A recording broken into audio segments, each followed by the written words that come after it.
We were all raw recruits. We'd never worn shorts before, except when we were at school. And we were dressed in the desert gear with short sleeves rolled up on the shirts and everything. And we polished boots and God knows what. We were all made to stand to attention with our rifles on this parade ground in the middle of the desert. And we didn't know what we were doing there. And we stood there for a quarter of an hour, 20 minutes, rigid attention. And finally, the corporal or sergeant, whoever it was in charge, came up and apologised in a sense. And he said, the reason you're standing here like this is because we're waiting for this Captain Smith to come out and inspect you. He said, so we've got to wait for him to come out. And he was in tents down the road. Well, apparently we heard later that he liked doing this because they couldn't sack him from the army, but apparently he got lost with his troop at Benghazi. So they called him Benghazi Smith. He was a captain, he was still a captain, but he wasn't in charge of anyone. And they stuck him out there and put him in charge of all us new recruits. And he used to make you stand there in the boiling hot sunshine. Your knees were burning, your arms were burning. Well, they felt like that. And he would make you stand there until he decided to come out and have a look at you. So we stood there for 20 minutes, must have been, rigid attention, and we're nearly all passing out, Finally, the corporal or sergeant, whoever was in charge it was, said, stand at ease. He said, the reason, and he told us then the reason why we were standing there at attention like that in this boiling hot sun, we'd only just got out there, and he told us a story about this captain. He said he loves doing this to get his own back on the likes of you. So we thought, well, we haven't done him any harm, we don't know him. Eventually he came out, inspected us, then walked off. So we've been there for a good hour or more, just for him to come and have a look at us, take the mickey out of us, more or less, and went off back to his tent again. When you got inspected like that, did anybody ever get picked up on anything, or, was the inspection just a formality? No, it was just him having his own back on any troops that he could find. Yeah, okay. So you had to stand there and wait for him to come and just have a look at you. He never said a word. Then he walked off. Where did we sleep? If we were in a place like I've just mentioned, which was near Cairo, somewhere near Cairo, you would probably have tents, a couple of dozen of you, with either your beds, camp beds, or on the sand, and you'd sleep under a tent. But later on, when we were issued to a company and we became official drivers, as it were, you didn't have that. Then you slept wherever you could.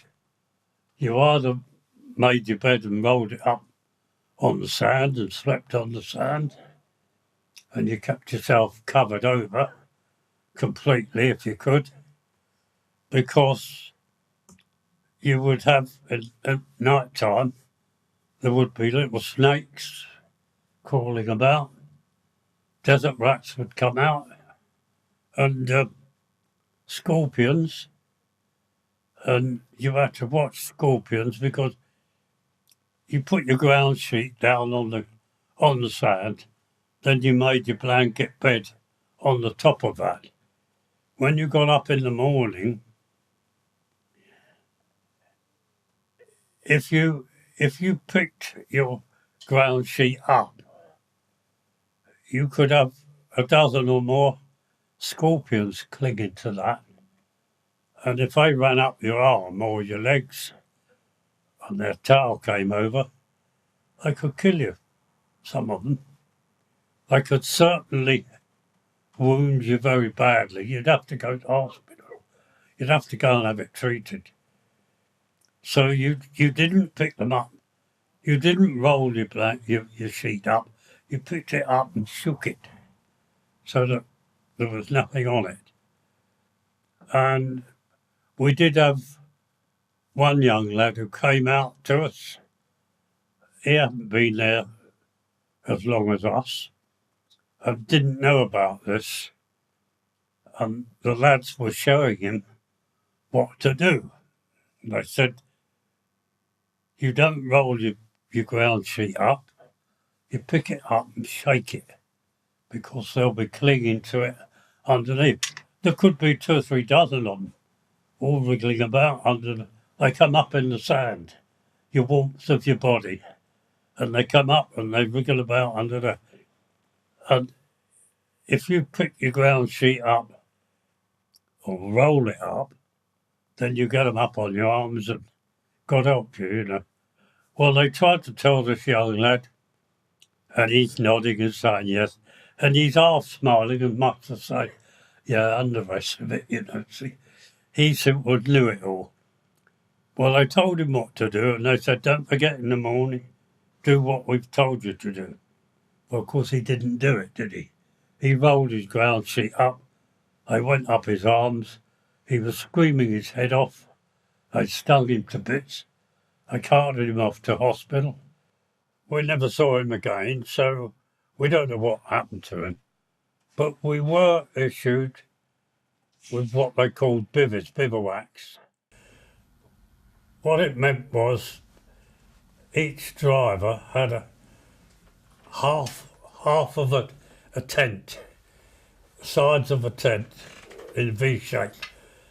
You had half a section of a tent, so that if you were together, 2 of you, and you wanted to sleep at night and put the tent up, then your half had the buttons on and the other half had the eye holes. So the 2 of you could put 2 together and make a tent. You couldn't stand up or sit up in it. You had to crawl in backwards and get into your blankets, and you had a night covering, because at night time, sometimes in the desert, it could get very cold and damp. But it would soon go as soon as the sun came up.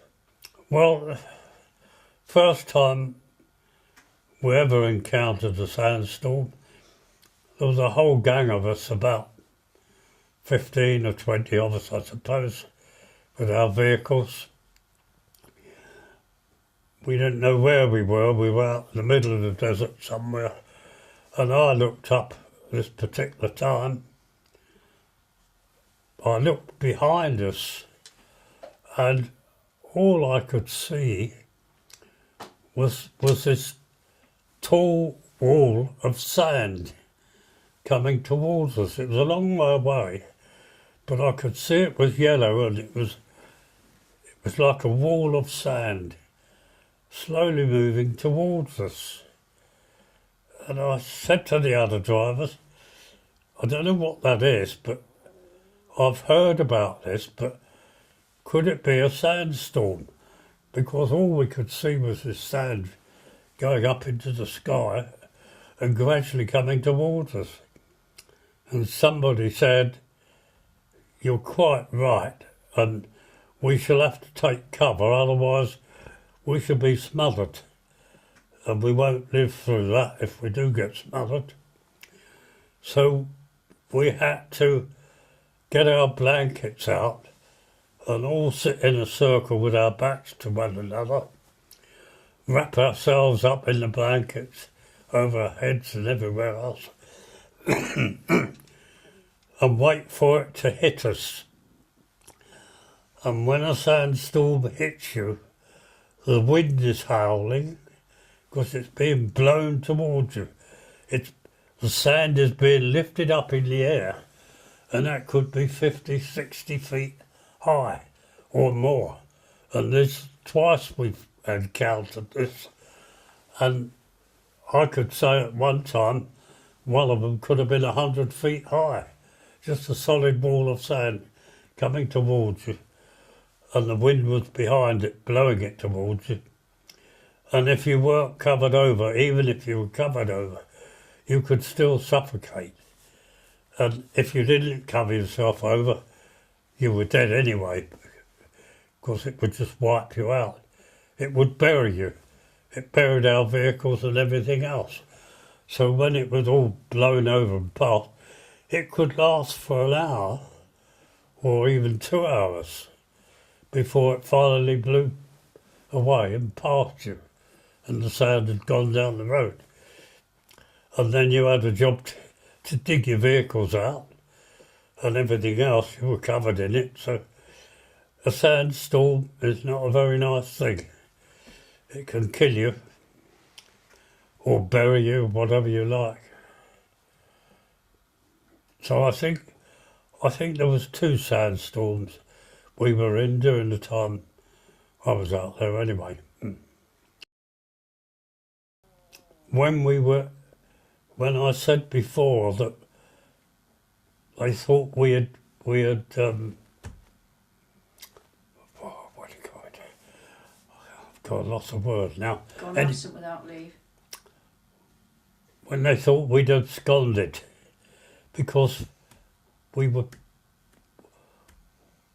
taken from our company and working for someone else or another company, we didn't know. But during that time, we were on with these water tanks. We had a huge water tank on 4 wheels, and being it was a midday, scorching hot, I found myself lying under the water tank, because with all that water over the top of you, it was quite cool.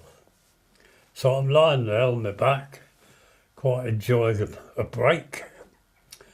And the Indians were sitting there opposite me. There was about 20 of them or so.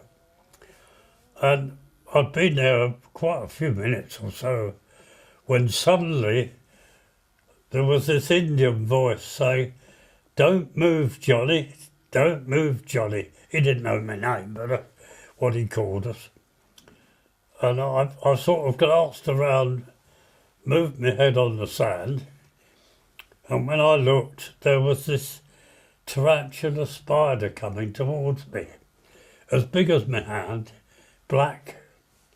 They're quite big, a tarantula, and it's crawling towards me like this. And I suddenly remembered that I'd read about these, and if you make a move, they can move like lightning, and they grab you and bite.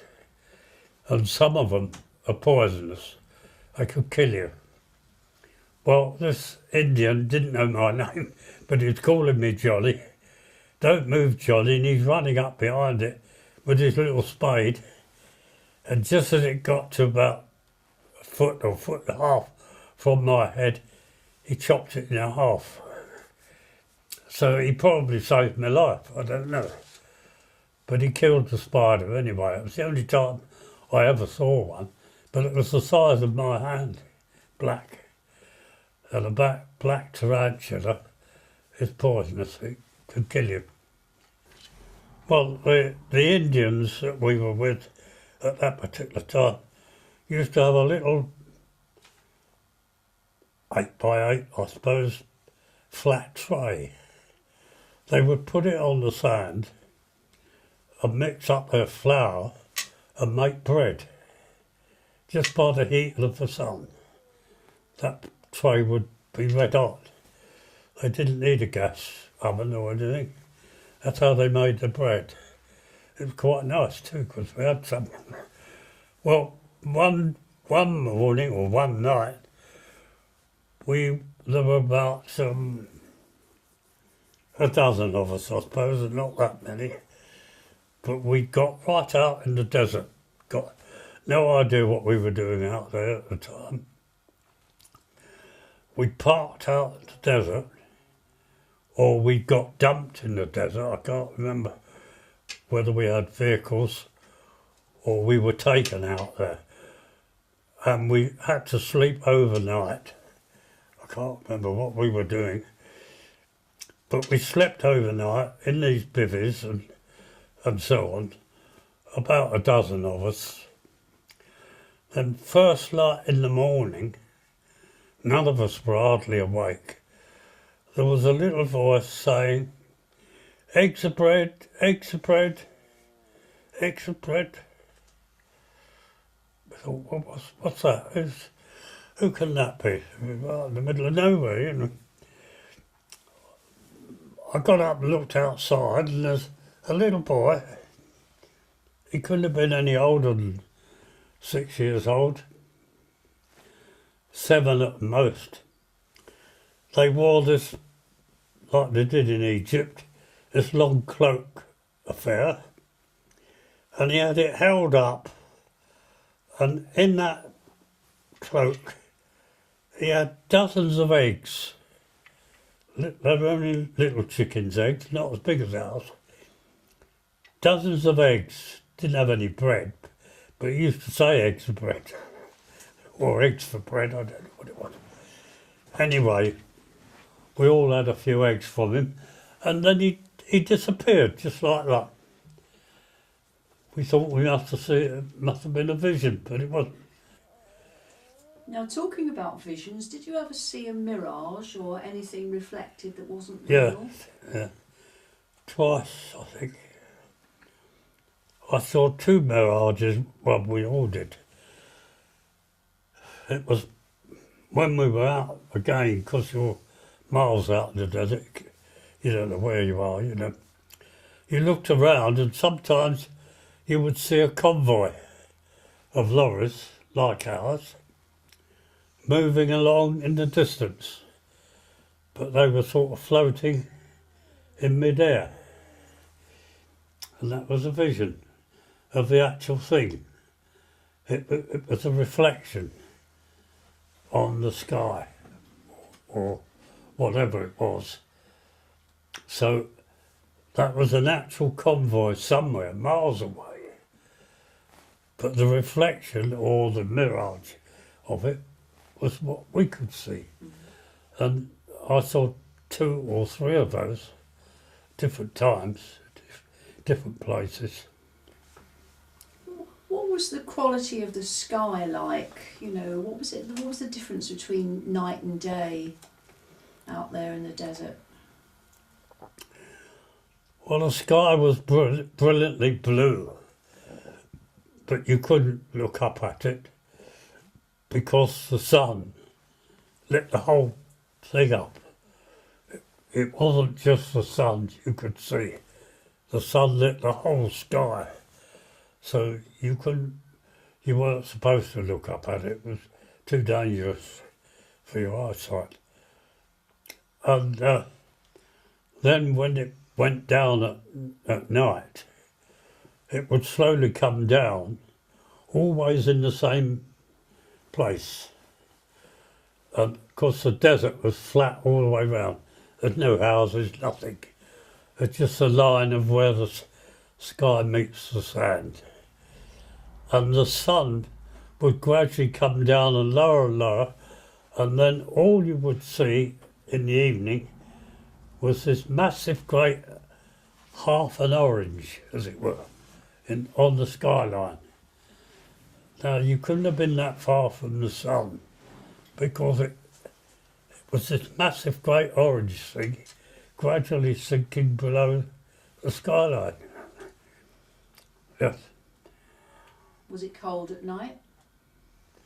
It got chilly, yeah. Sometimes you needed to put your greatcoat on.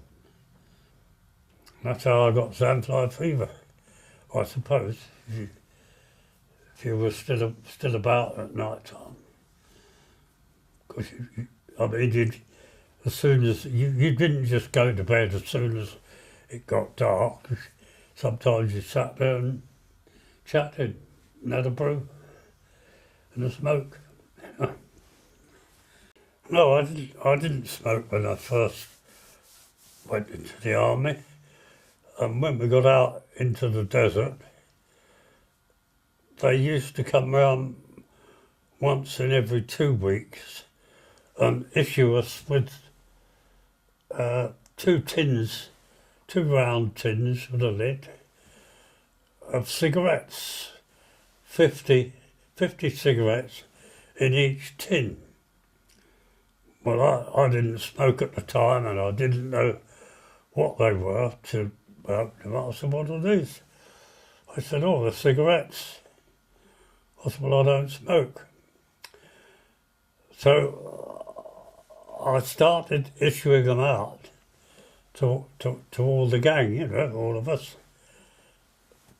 2 tins of 50, that was 100 cigarettes I used to dish out because I wasn't smoking. And then it must have been a month or something like that later. I thought to myself, once we stopped and we got out of our vehicles and we made a brew, cup of tea, you know, and they got the cigarettes out and we're enjoying the smoke and talking and chatting and drinking tea. And I thought, well, this looks like a good idea. It looks as though it's very comforting to have a drag, you know. So I thought, well, I'll try one because I'm giving mine away and I'm not smoking. So I tried one and I didn't like it at first, but I persevered, and after 2 or 3, I thought, well, it's not bad, it calms you down. So I started to smoke, and that's when I started to smoke. I smoked when I got home after I was demobbed, but I was never a heavy smoker, but I enjoyed it anyway. What brand were they, can you remember? Players and not Goldflake. They were well known. We had a week's leave in Cairo at one time because they were going to send us on a water thing. So they gave us a week's leave in Cairo. We hadn't been there before only after I got to Shepherd's Hotel, but we weren't in the Shepherd's Hotel in any case. We had this week's leave, and I was with a little chap. He was a little bit smaller than me, and he said, "Go on, we'll go and have a look round together." So I said, "Oh, well, all right." I didn't really know who he was, but you know, just soldiers together. So I trotted along with him, and we came across this big building, and there was all these ladies up on the top, looking over the edge, shouting at us. I said, well, what are they doing up there? Oh, he said, I know what they are. He said, follow me. So we went into the building.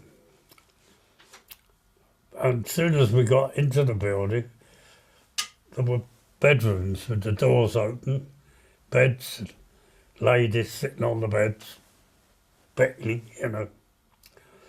And the 2 of us were walking down in the centre of the building, and there was this young lady coming up towards us, stark naked, singing the top of her voice. So this chap looked at her. He said, I'll go with her. So when she came back, she went into her room. He went in. I stood outside. And she put this recording on again. It must have been a record player. It was an operatic thing. It was good. And she was singing to it, the same sort of voice. And she was lying on the bed, waiting for him and singing at the top of her voice. Suddenly he came flying out. He said, I'm not having that, he said. So we walked out. So I didn't do anything, neither did he come to that. That was our first time in Cairo. We were near Alexandria. I don't think we actually entered it. We weren't far from it. I know it was on the coast. But I don't think we ever had any reason to go into Alexandria itself. I know we were near it. All we got in the way of food, usually, if you were in convoy with all your mates and your vehicles, you got issued with 1 tin of corned beef between 2 of you. And that was your day's ration. You had packets of what we called dog biscuits because they were hard as iron. Nearly broke your teeth on them, you know. And they used to crush these up and boil them up with water to make a porridge in the morning. This was the cooks would do this if you had a cook, and that was that sergeant I was talking about. And all they did was boil them up, and that was easy enough to eat then. But your daily food was half a tin of corned beef and packets of these hard as iron dog biscuits. And that was all we ever had. There wasn't anything else. You got those issued 1 tin of corned beef between 2 vehicles. We only got a rum ration. Never got that in the desert. Because we never knew what time of year it was. And when we got to Italy, and even in the desert, we never knew it was Christmas time, funny enough, because nobody ever mentioned it. I mean, there was a war going on, so you didn't talk about Christmas. Well, we got to Shepherd's Hotel, and the officer said, well, if you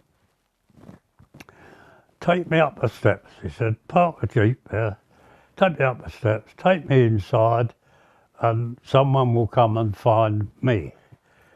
I said, well, what do I do? He said, wait for me in the entrance area.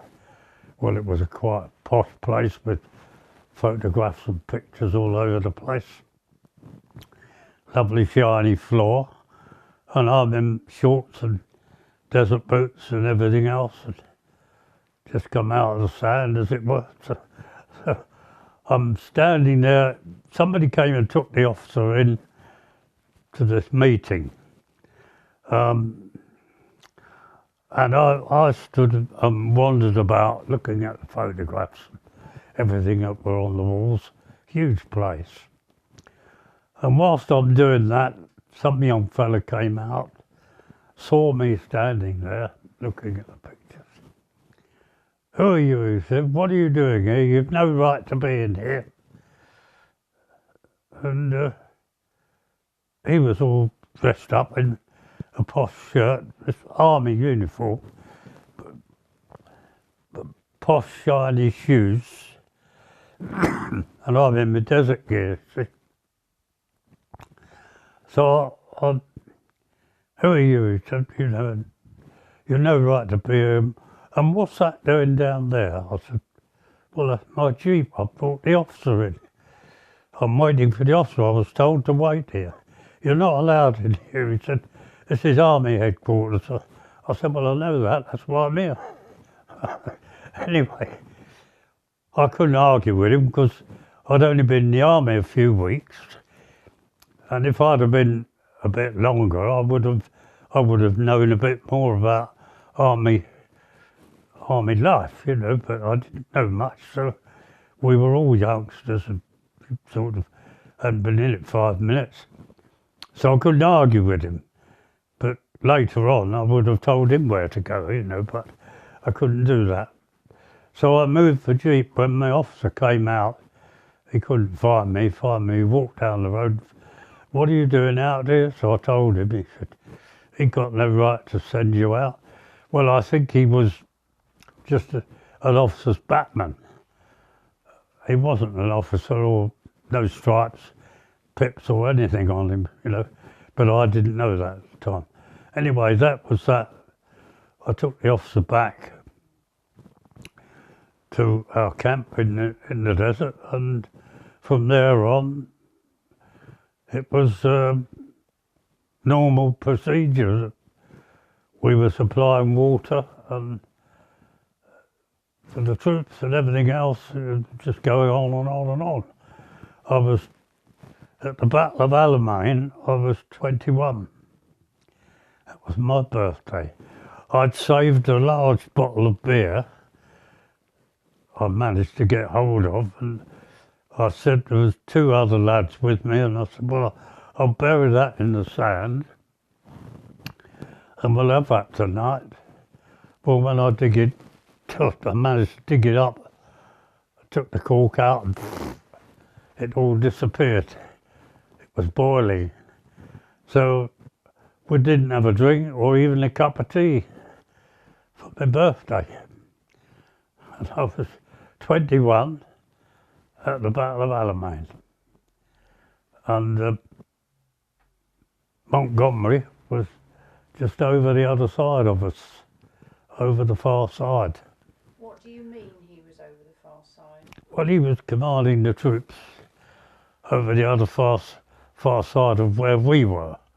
There was a road going between us. Bit of a road going between us. We were one side, they were the other side.